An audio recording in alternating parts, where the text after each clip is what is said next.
মিয়ানমারের রাখাইন রাজ্যে সাম্প্রতিক সহিংসতায় রোহিঙ্গা অধ্যুষিত 400-র বেশি গ্রাম আক্রান্ত হয়েছে বলে ধারণা আন্তর্জাতিক অভিবাসন সংস্থা IOM এর। আর জাতিসংঘের coordination of humanitarian affairs OCHA জানিয়েছে হামলার শিকার প্রায় 30,000 মানুষ ভিটে ছাড়া। সেনাবাহিনী ঘিরে রাখায় কোনো সাহায্য পাঠাতে পারছে না আন্তর্জাতিক সংস্থাগুলো। এদিকে শুক্রবার রাতে রোহিঙ্গাদের বহন করা 7টি নৌকা নাফ নদী থেকে ফেরত পাঠিয়েছে বাংলাদেশ কোস্টগার্ড। কক্সবাজার প্রতিনিধি নুপা আলমকে সাথে নিয়ে রিপোর্ট করছেন GM মুস্তাফিজুল আলম। মিয়ানমার সেনাবাহিনীর হত্যাযজ্ঞ থেকে বাঁচতে রাখাইন রাজ্যের নেসাপ্রুং গ্রাম থেকে পালিয়ে 2 শিশু সন্তানকে নিয়ে বাংলাদেশে আশ্রয় নিয়েছেন নূর হোসেন। তার পরিবারের বাকি 19 সদস্যের কপালে কি ঘটেছে তা তার জানা নেই। আমাদের নেসাপ্রুং গ্রামে 160টি, কেয়ারিপাড়া ও লুতিপাড়া গ্রামে 272টি বাড়িতে আগুন দিয়েছে সেনাবাহিনী। এই 3 গ্রামে মারা গেছে অন্তত 500 জন। আগুনে পুড়িয়ে জবাই করে গুলি করে রোহিঙ্গাদের হত্যা করেছে তারা।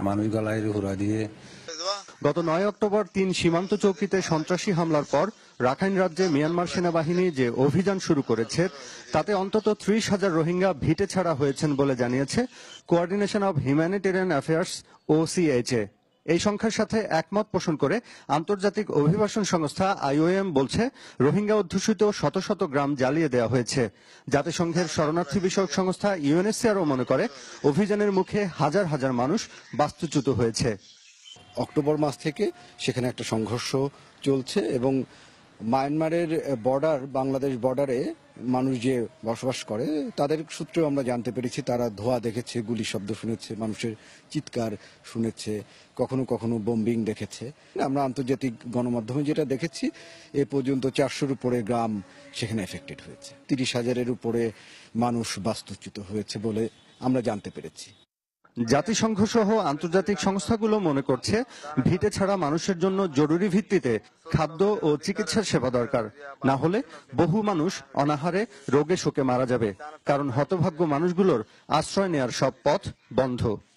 আমরা জানতে পেরেছি যে ওপারের সীমান্তেও কড়াকড়ি আছে, সে কারণে হয়তো কেউ যদি জীবন বাঁচানোর জন্য ইচ্ছা করে তারা বর্ডার ক্রস করতে পারেনি। বাংলাদেশের কেউ যদি অনুপ্রবেশের চেষ্টা করতে থাকে তখন আমরা তাদেরকে ওইখান থেকে প্রতিহত করি এবং তাদেরকে আমরা ওইখান থেকে ফিরিয়ে দেই। সেনা অভিযানে এখন পর্যন্ত 69 জন রোহিঙ্গার মৃত্যুর কথা স্বীকার করেছে মিয়ানমার, তবে এদের সবাইকে সন্ত্রাসী দাবি করেছে দেশটি, যদিও এই তথ্যের সাথে একমত নয় আন্তর্জাতিক গণমাধ্যম।